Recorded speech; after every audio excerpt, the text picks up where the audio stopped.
শুরুতেই নজর রাখবো পাঁশকুড়ার দিকে। ক্ষমতার প্রভাব খাটিয়ে সাধারণ মানুষের মাথায় বন্দুক ঠেকিয়ে মিথ্যে মামলায় ফাঁসানোর অভিযোগে গ্রেফতার করা হলো তৃণমূল নেতা সুজিত রায়কে। মাথায় বন্দুক ঠেকিয়ে আবাসের বাড়ি না দেওয়ায় ভয় দেখিয়ে বিজেপি নেতা সহ পঞ্চায়েত সমিতির প্রাক্তন সহসভাপতির বিরুদ্ধে সোনা এবং টাকা চুরির মিথ্যে মামলা করেছিল তৃণমূলের দাপুটের নেতা সুজিত রায়। রাজ্যে পালা বদলের পর তার বিরুদ্ধে পাল্টা মিথ্যে মামলায় ফাঁসানোর অভিযোগে পাঁশকুড়া থানায় অভিযোগ দায়ের হয় সুজিত রায়ের বিরুদ্ধে। মঙ্গলবার সুজিত রায় পুলিশি হেফাজতে থাকাকালীন তদন্তের স্বার্থে পার্শ্ববর্তী চা দোকানে নিয়ে আসা হয় সুজিত রায়কে। যে চা দোকানে একসময় আড্ডায় বসতেন এই সুজিত রায়, জিজ্ঞাসাবাদের জন্য সেই চা দোকানে নিয়ে আসা হলো। মুখোমুখি জিজ্ঞাসাবাদ করে পুনরায় সুজিত রায়কে থানায় পুলিশ কাস্টাডিতে নিয়ে যাওয়া হয়। সুজিত রায়ের কঠোরতম শাস্তির দাবি জানিয়েছে বিরোধীরা।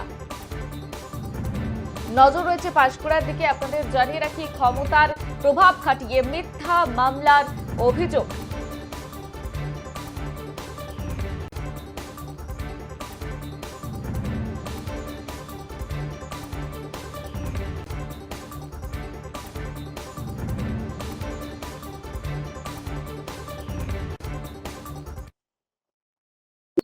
সুজিত দা আমাকে পিস্তল ঠেকিয়ে ঘর দিবে বলে ইন্দ্রাবের কাছে টাকা দেয় না, কেস করাইছে বাবুর ওকার নামে।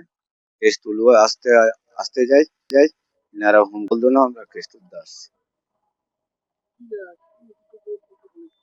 আমাকে ঘর দিবে বলে দেয় না, বলে এই জায়গায় সই কর।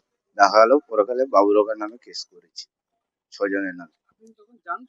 না জানি না, জানলে আমি কি কেস করতাম?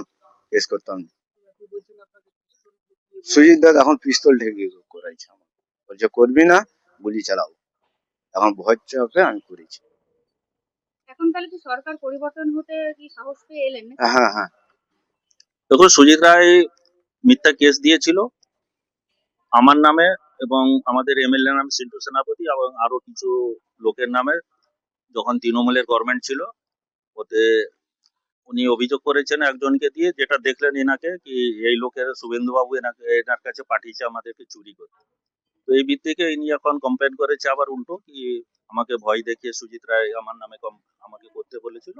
তো সেই বেসিসে উনি অ্যারেস্ট হয়েছে, এখন লকআপে আছে। আজকে বাঁশির দোকানে নিয়ে গেছিল, ওইখানে ওদের মানে এইসব ষড়যন্ত্র হয়েছিল, ওইখানে গিয়েছিল আর কি। তদন্তের জন্য নিয়ে গেছিল। এই সুজিত রায় প্রশাসনকে ইউজ